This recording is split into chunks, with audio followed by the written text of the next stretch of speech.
Vardant Dievo Tėvo ir Sūnaus ir Šventosios Dvasios. Amen. Paruoškime skolos atleidimo raštus tiems, kurie ateina atsiprašyti. Paruoškime skolos atleidimo raštus tiems, kurie neatsiprašo dėl jų širdies kietumo. Paruoškime skolos atleidimo raštus tiems, kurie dar ateis ir kurie dar mums nusikals. Paruoškime savo apyskaitos raštus Dievui už prievaizdavimą. Kas Dievo Dievui? Šlovė Dievui Tėvui ir Sūnui Jėzui Kristui su šventąja dvasia. Amen. Taigi, paruošiau tokią maldą, atleidimo maldą, indulgenciją.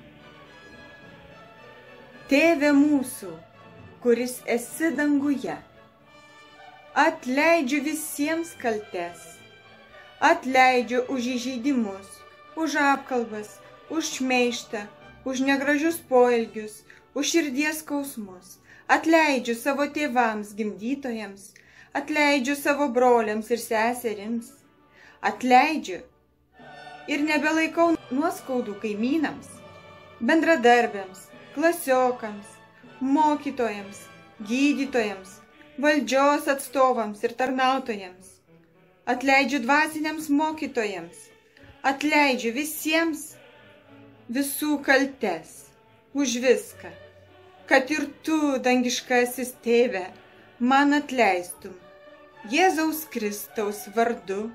Amen. Neringa. Linkiu prisidėti prie indulgencijos ir jums.